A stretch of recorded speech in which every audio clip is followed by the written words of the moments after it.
Friends informative Odisha YouTube channel को स्वागत। प्रति तहसील ऑफिस रे आसी नियुक्ति जदि आपण 10th किंबा +2 पास करिसेंती एठारे आवेदन करिपरिबे बा चाकरी करिपरिबे। सैलरी रही पर मंथ 25,000 टंका। फ्री रे अप्लाई करिवे किंबा कोनोसी फी देबाकू पड़िबो नै। 30 टी जिल्लार तहसील ऑफिस रे पोस्ट वैकेंसी बाहरी। संपूर्ण इनफॉरमेशन मु ए वीडियो रे आपण मानकु देइची। जानिबा पई वीडियोटी को शेष पर्यंत देखंतु। जदि चैनल रे नुआ करी आसीजंती चैनल को सब्सक्राइब करि दियंतु और पाखरे थिबा नोटिफिकेशन बेल को क्लिक करि दियंतु। आसंतु संपूर्ण डिटेल्स जानिबा तहसील ऑफिस रे आसीथिबा नियुक्ति सुजोग विषय रे। देखंतु तहसील ऑफिस रिक्रूटमेंट 2024 रो notification. Tehsil office coordinator recruitment रे पोस्ट वैकेंसी बाहरी। Organisation name the national rural relaxation mission society. Category Odisha NGO. Name of the post field operator computer operator रे पोस्ट वैकेंसी बाहरी। एप्लीकेशन मोड ऑनलाइन रे करिवे। Who can apply all Odisha candidate आवेदन करिपरिबे। Place of posting केवल ओडिशा रे ही posting रहिबो। लास्ट डेट रही 28 नवेम्बर 2024 रे रही last date. Gender both male and female candidate उभय महिला और पुरुष एठारे आवेदन करिपरिबे। देखंतु तहसील ऑफिस कोऑर्डिनेटर रिक्रूटमेंट 2024 रो एलिजिबिलिटी क्राइटेरिया कोन। जदि आपण फील्ड ऑपरेटर रे बा फील्ड कोऑर्डिनेटर रे अप्लाई करबा पई चाहउचंती ताले आपण जदि 10th +3 बा 10th +2 करिचंती ताले आपण एठारे आवेदन करिपरिबे। किछि पिलांकर कंप्यूटर नॉलेज भी थिबा आवश्यक।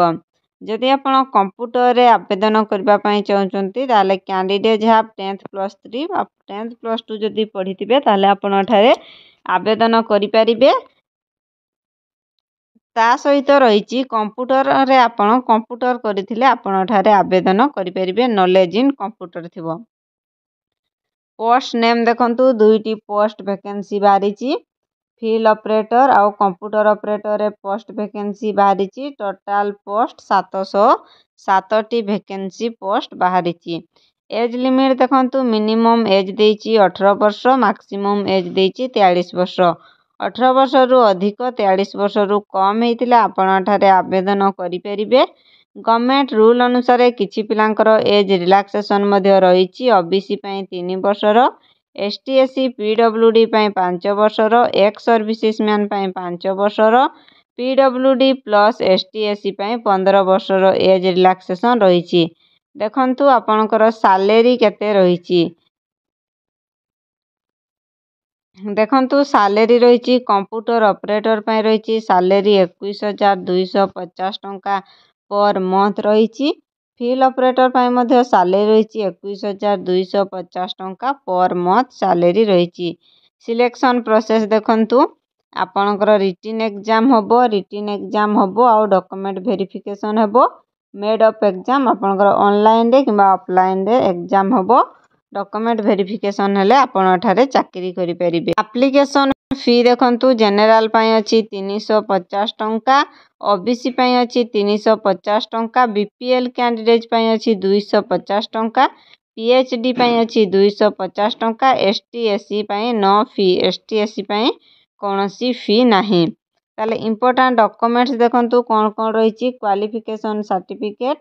सर्टिफिकेट रे डेट ऑफ बर्थ थिबो। 2 recent colour passport size photo. Caste certificate आउ इफ एनी एक्सपीरियंस सर्टिफिकेट जदि किछि एक्सपीरियंस सर्टिफिकेट अछि आपण माने देई परिबे।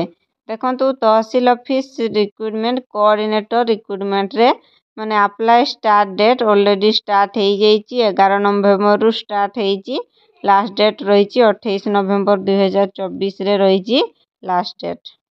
National rural relaxation mission society रु पोस्ट वैकेंसी आसीची। देखंतु ये होची नोटिफिकेशन पीडीएफ।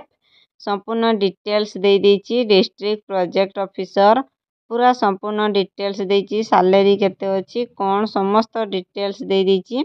आपण माने नोटिफिकेशन पीडीएफ को संपूर्ण डिटेल्स भाबरे पढंतु देन आपण आवेदन करिवे। देखंतु कंप्यूटर ऑपरेटर रे माने 18 रु 35 वर्ष। जीपी रे माने पोस्ट वैकेंसी बाहरी। ब्लॉक रो मध्ये पोस्ट वैकेंसी ବାହାରିଛି। ଜିପିର ପୋଷ୍ଟ ଭ୍ୟାକେନ୍ସି ବାହାରିଛି। ସାଲେରୀ ରହିଛି 21,250 ଟଙ୍କା।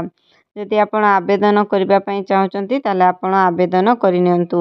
ଆଜିର ଭିଡ଼ିଓରେ ଏତିକିରେ ବିଦାୟ ନେଉଛି। ପୁଣି ଏକ ନ୍ୟୁ ଜବ୍ ଭ୍ୟାକେନ୍ସି ଭିଡ଼ିଓ ନେଇ ଆସିବି। ନମସ୍କାର, ରହିଲି। ଜୟ ଜଗନ୍ନାଥ।